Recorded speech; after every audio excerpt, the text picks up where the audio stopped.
பாபா ஓர் கருணாலயம், பாதம்தான் கமலாலயம்.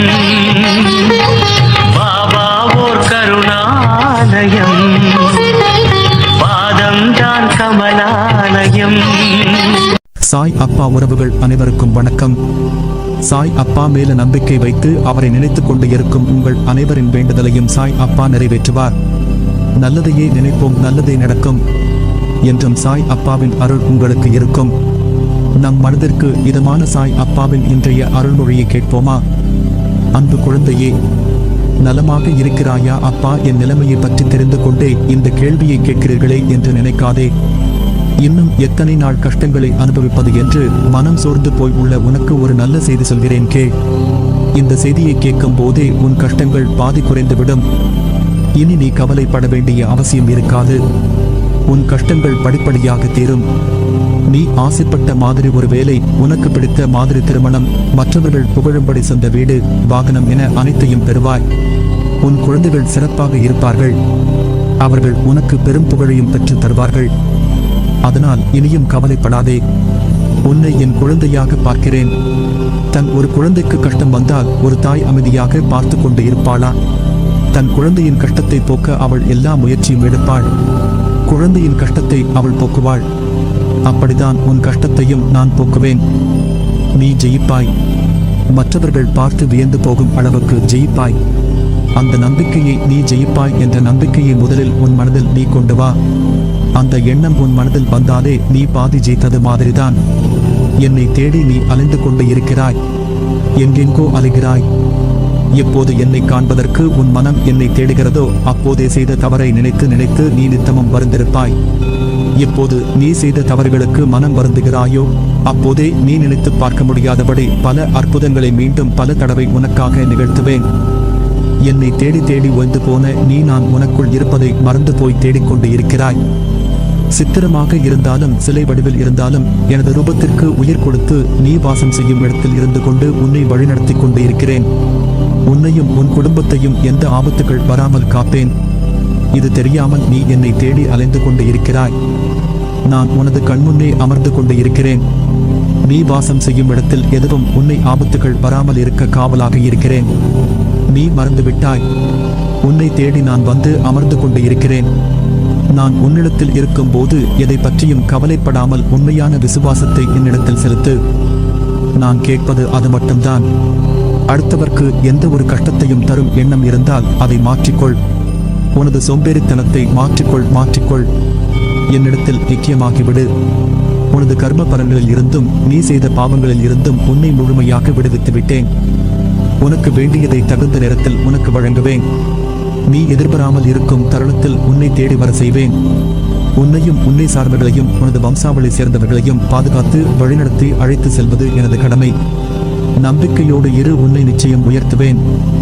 உலக வாழ்வில் எல்லோருக்கும் அவரவர் வினைகளுக்கு ஏற்றவாறு நன்மையோ தீமையோ அவர்களை நோக்கி பாய்கின்றன. எது நேர்கிறதோ அதை பொறுத்து கொண்டு அதை எதிர்த்து சமாளித்து நிற்க கற்றுக்கொதல்.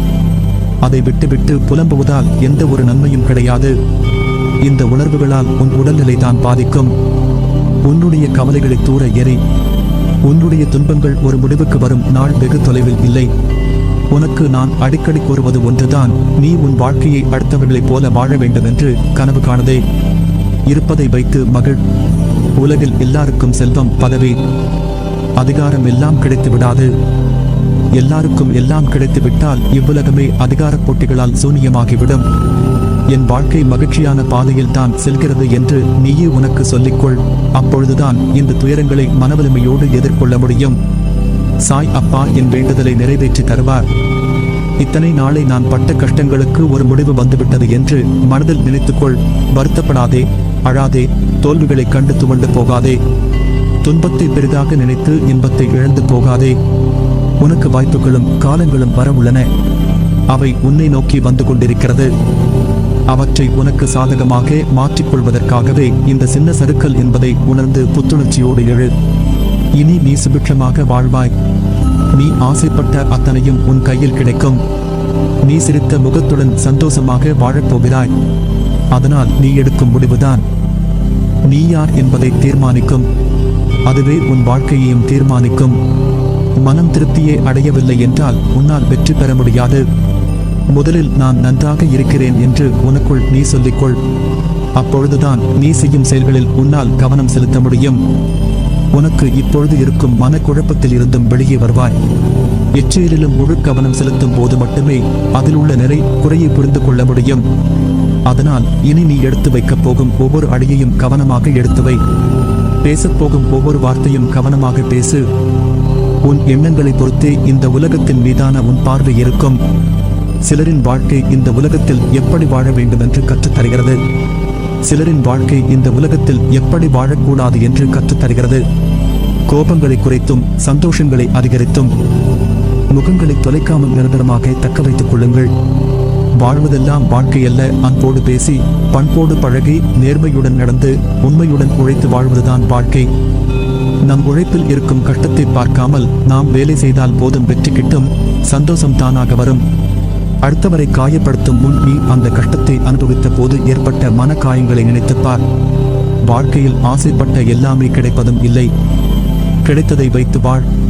கவலை கொள்ளாதே. இந்நிலை கூடிய விரைவில் மாறும். நீ உன் லட்சியங்களில் வெற்றி அடையும்படி செய்வேன். உனது எண்ணங்கள் அனைத்தும் தவறாக நடக்கிறதே, என்ன செய்வது என்று யோசிக்காதே. அனைத்தும் மாறும்.